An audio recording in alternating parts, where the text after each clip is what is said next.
Big welcome to everybody.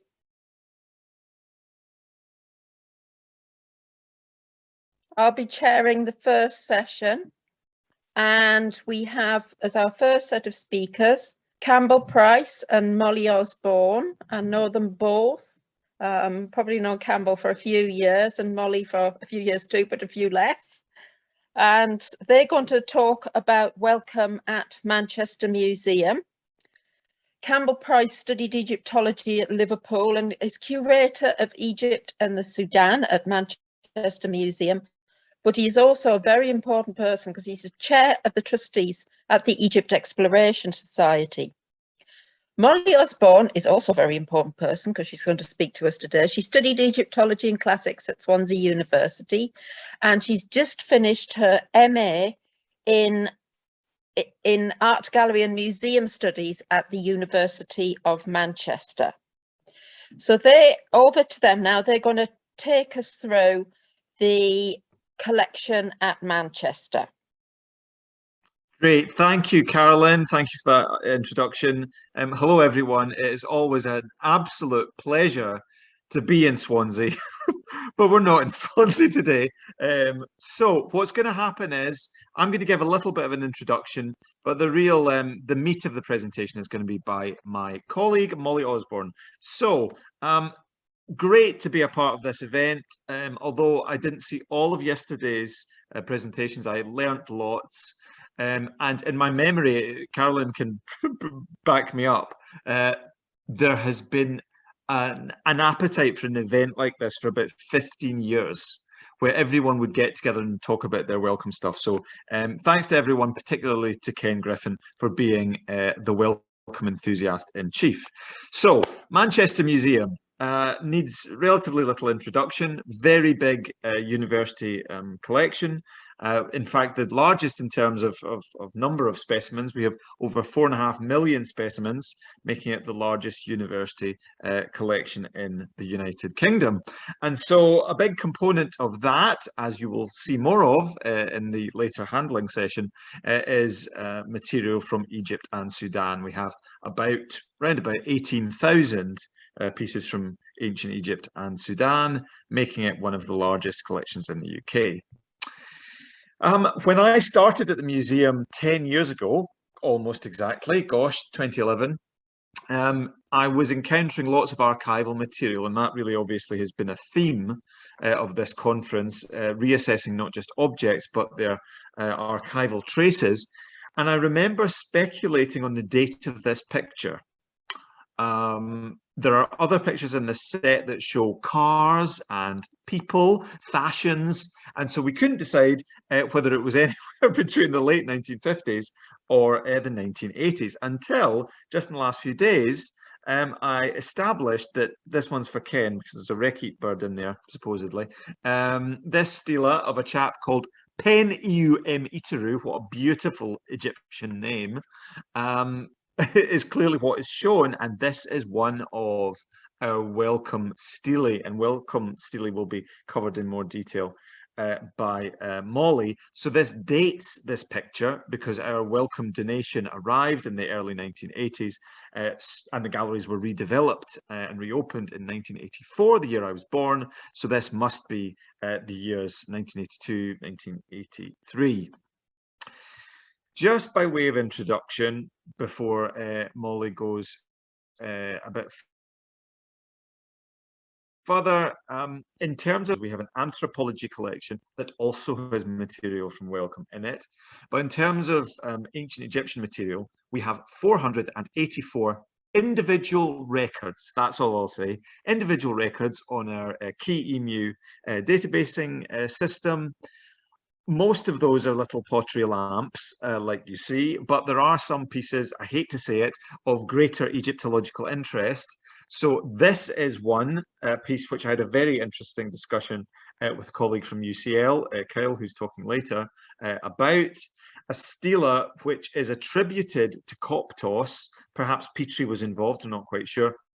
But this is one of the nice set of stelae. And when I began at the museum, in 2011. I remember having a chat with my predecessor, Professor Rosalie David, OBE, and she said, you know, Campbell, those Wellcome Steely aren't published.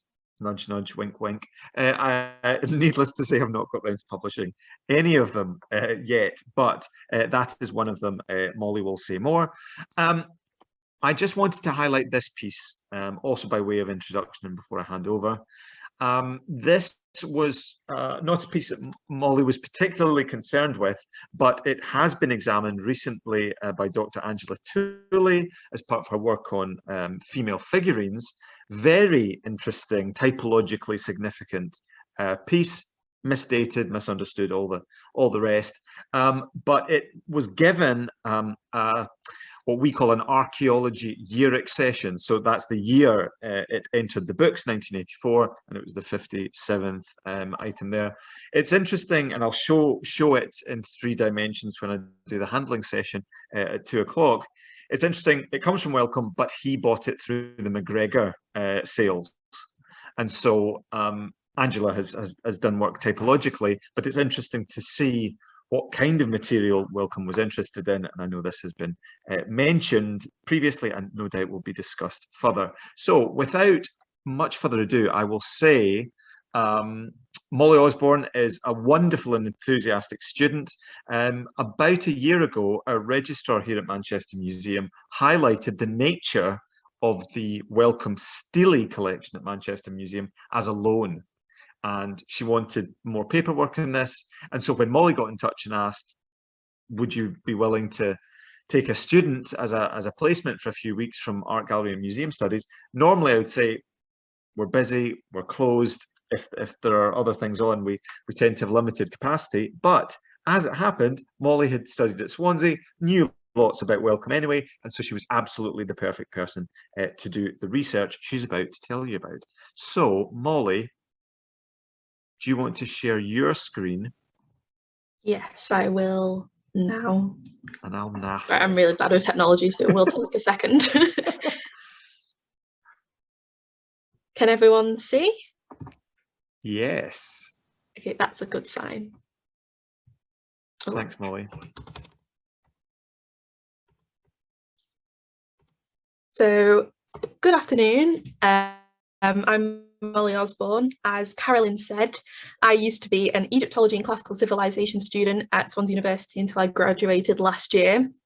When I was in Swansea, I did a short-term placement with the Egypt Centre called the Practicum module, and then I continued volunteering until the pandemic hit. So it's really great to be involved in this conference. As Carolyn said as well, I've just finished my master's degree in Art Gallery and Museum Studies at the University of Manchester, where I contacted Campbell about a placement, which was organised through the university, and luckily he said yes.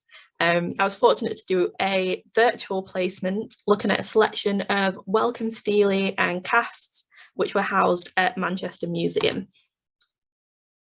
So my task set by Campbell was to research into the status of 18 Steely casts, supposedly on loan from the Wellcome collection. My job was to discover if it truly was a loan or if it was a gift. This seemed to be the perfect fit for both me and Campbell, as I wanted a placement based around Egyptological collections, and he wanted someone who was knowledgeable on Wellcome. And through my undergrad dissertation and my placement with the Egypt Centre, I had all the Wellcome information I think I needed. I decided to set a few objectives for this placement. Firstly, I wanted to learn more about the acquisition of Egyptological artefacts, to learn the status of these Steely, and to transfer the information onto the online database at Manchester Museum called EMU. So this was a 15-day placement, roughly doing 1 day a week over 4 months from February to May. I had 2 preliminary meetings with Campbell to kind of discuss what was going to happen, organising paperwork for the university. I had 5 meetings between me and Campbell, all to do with my research, 4 collaborative meetings, which I'm going to go on to later, 4 research days where I just did full days of researching, and 2 really cool events. So my first step was to research into the Wellcome slips. This here is an Excel sheet of a list of 18 Steely and casts that Campbell sent to me. The Wellcome numbers, a brief description and valuation from the 80s were written on this Excel sheet, so I just had the basic information to start off with. Not all the slips were found online. I found the slips for 9 of the Steely and none for the casts that were on the list. Though I ended up finding 4 slips from a small collection of casts that's also housed at Manchester. All in all, there were 6 new objects connected with Wellcome that were not on the original list that I found information for, which was quite exciting. And only 1 object on the Manchester Museum online database is listed as a Wellcome object. So all of this was a great addition to my research. I was fortunate enough to collaborate with some of the best Wellcome researchers I know, including the Egypt Centre's own Ken Griffin. I met with Ken and Alexandra of the Wellcome collection, who I think is speaking tomorrow. And I met them at the beginning of the placement. This meeting provided a context into Wellcome and the Egyptology items he collected, most of which you'll kind of hear about during this conference. So I'll give my best to summarise and try not to give too much away from the other speakers. Ken also provided a list of recipients of those who transferred Wellcome artefacts and those who accepted it, and images of the original display in the old Wellcome building in London, which was really cool to see. And Alexandra gave a background into the Wellcome slips themselves, as I was quite unsure how to read them at first, explaining the different tracking systems used, including A numbers and R numbers. And during this meeting, we discovered the status of the objects already. This is my first meeting, and I could have ticked one of my objectives off my list. As Alexandra said, all of the genuine Steely are loans and the casts are gifts and belong to Manchester Museum. In March, I spoke with Susan Martin, who is the curatorial assistant at Manchester Museum. The archaeology and anthropology departments at Manchester have many Wellcome objects as well, including a variety of Egyptological objects that switched into their departments. But none of my objects from my research were involved in the switch, according to lots of Excel sheets which included this information. So the tracking system used for temporary numbers used at Manchester Museum, it's no coincidence that this is the same system as the R numbers, which you can see at the bottom of the Steely there on the left-hand side of the slide, which is shown on A78283. So a temporary number was indicated with the initials TN, with the R numbers followed afterwards. So TN R4 567 1937 was given to a set of false doors. But what I found interesting was the temporary number didn't match the R number designated to the false doors, but to an Old Kingdom Steely, which is on the top right of your screen, instead. And then the other example is TN R4572/1937, which is on the bottom right of the screen. And this number was designated to a Steely mentioning Min of Koptos. This one does match the R number. So I think that it was a bit of a mistake that was made during acquisition of these objects. With help from Alexandra, I managed to locate some new slips online for a selection of casts which were listed at Manchester Museum. I collaborated with Lee McSteen, who is speaking later on this afternoon, I believe. He provided a context into the work he's been doing in photogrammetry, especially to a collection of pieces with an A number over 600,000, which is unusual because it was believed that slips and objects with numbers over 600,000 were just sent to the Science Museum, but they were found at Manchester and I think in other places as well. And the objects which Lee is looking into is one big collection, like all 22 pieces were mentioned on the slip. It's believed that it was cut into these 22 pieces for an easier transfer, either from Egypt to London or from London to Manchester. It's quite unsure of what was done there. And according to the slip, the casts were made by Cairo Museum.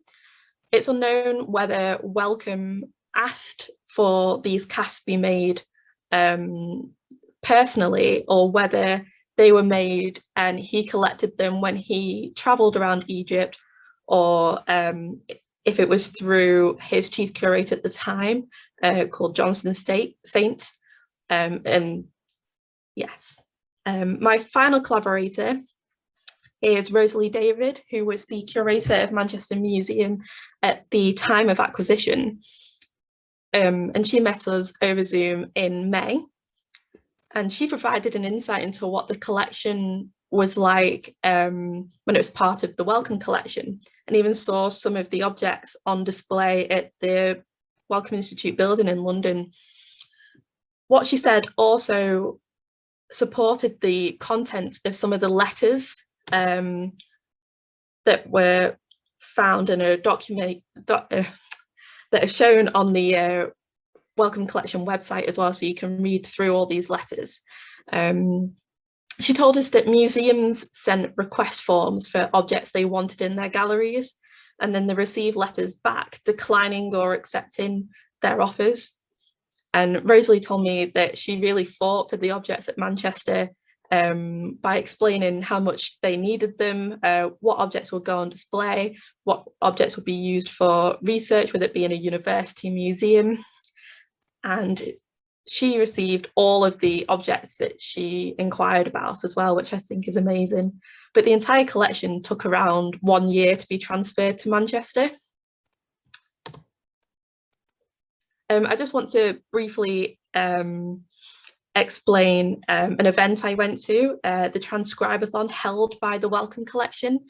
Here there was like a context into the life of Henry Wellcome and his collection, and we also learned how to transcribe these slips and the transfer records for Science Museum.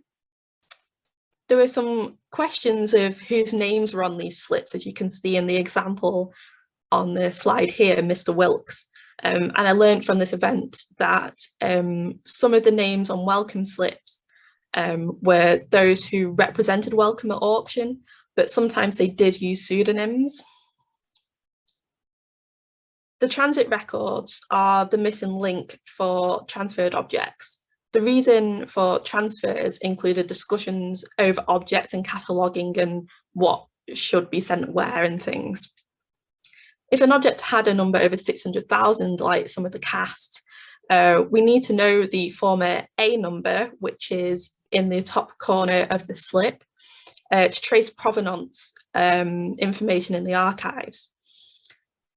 And the reason why objects were given these numbers is because other numbers might have been missing, such as the old A number system or R numbers like you saw on the Steely before in the corner. Museums should also have agreements for the gifts that were sent to them, organised through lawyers as a document. And in the appendices of these agreements are accession numbers over every object from the Wellcome collection now in their collection.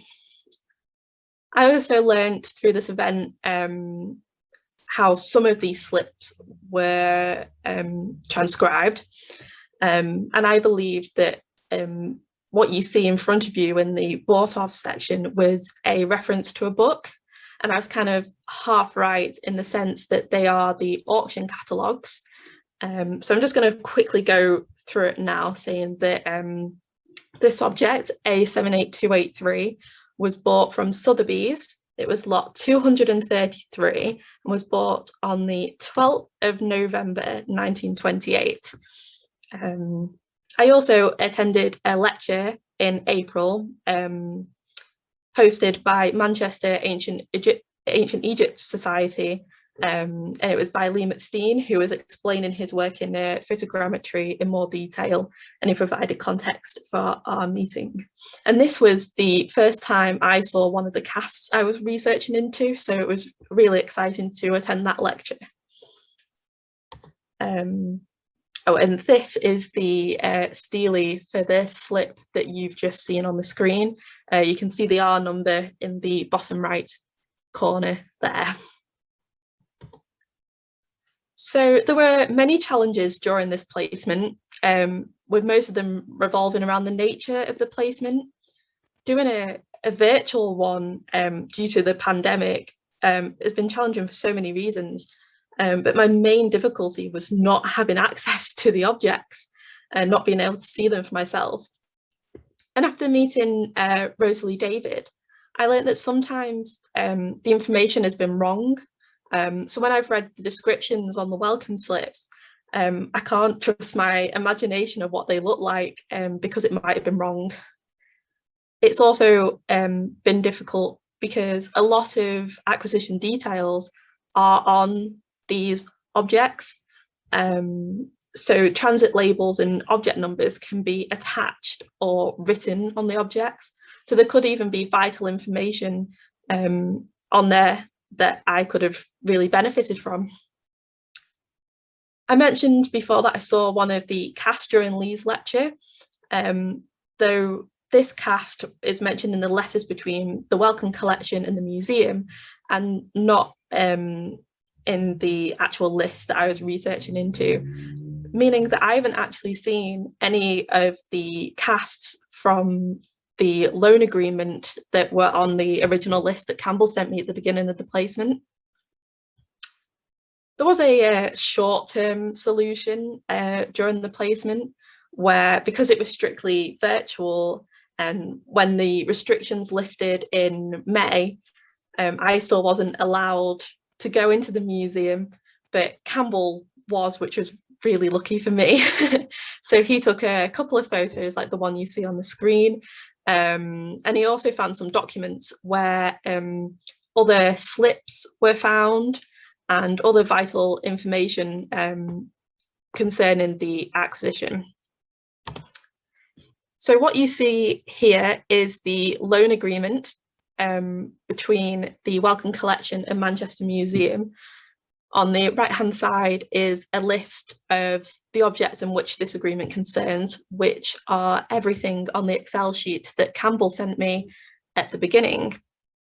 And after my first meeting with Alexandra and Ken, and we believed that the Steely were a loan and the casts were a gift, it actually turns out that the casts, the replicas, were part of the loan, as it's in the loan agreement here.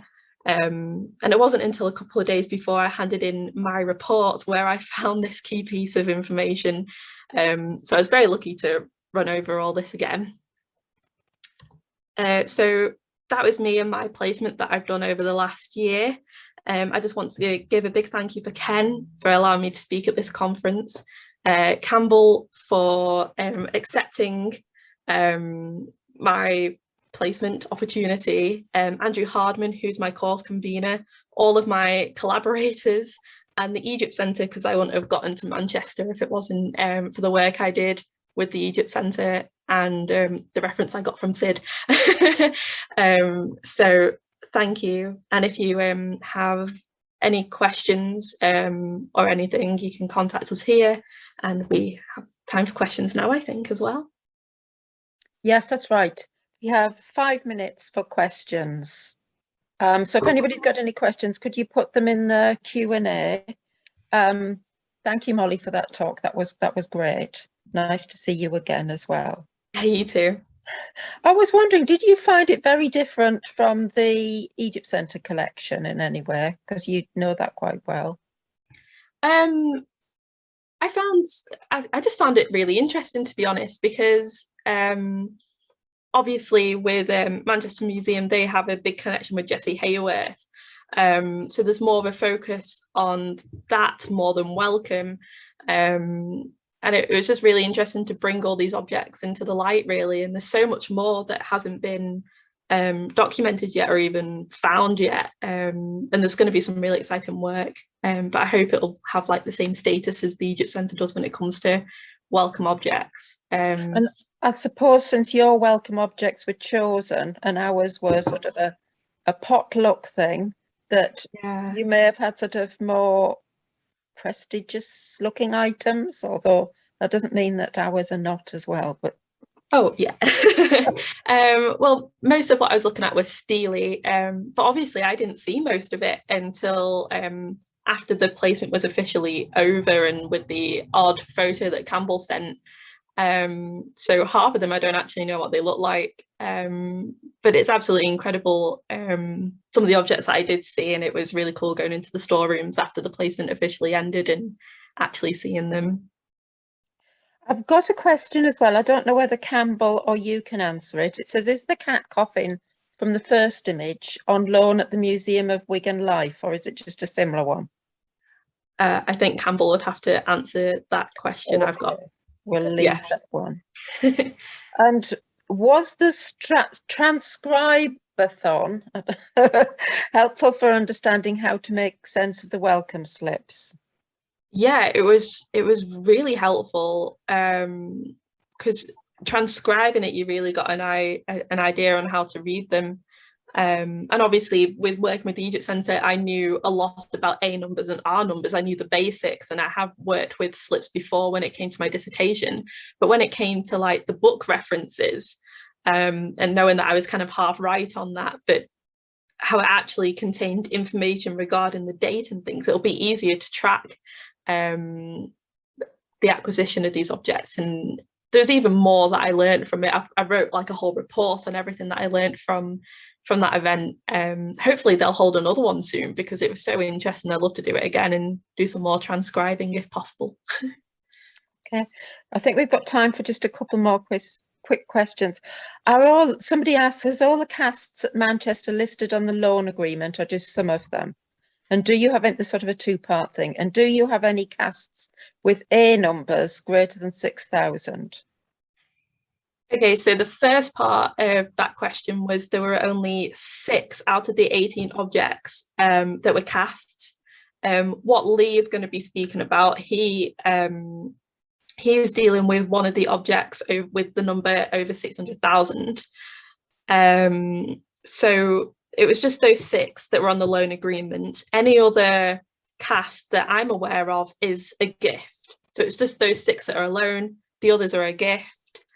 And yeah, I think I found 4 objects with numbers over 600,000, and there'll possibly be more, either in the Egyptology department or even archaeology, that'll be really interesting to find. So there's still a big search going. I hope that answered the question all right. Jasmine Day has asked that, well, she's commented that she's seen a very large Ptolemaic temple relief cast at the Science Museum. There's one at Manchester, and you probably know as well, we've also got one at Swansea. Do we know how many casts there were in the Wellcome collection, and what were the casts of apart from Steely? I know in our collection we've got some photographs of some of the casts that were offered, but I don't know whether you have any more information on it. I don't have that much information on it, but actually one thing that was really interesting was after the placement ended, Campbell posted a photo of it on Twitter of this one that we found in the storerooms, and Manon, I can't pronounce her surname, who has quite a good connection with the Egypt Centre, she replied saying that it actually wasn't a cast of a Steely at all, and it was a cast of a coffin that's housed at the Met Museum. I can try and find the link for that for you now, and I'll put it in the chat if anyone's interested to find out about this cast of the coffin. So when we looked at it, we thought it was a cast of a Steely, but Manon pointed out that it wasn't. And I think that's so interesting, you know, with the misinformation of Wellcome as well. What you imagine in your head when you read the descriptions is that it's a Steely,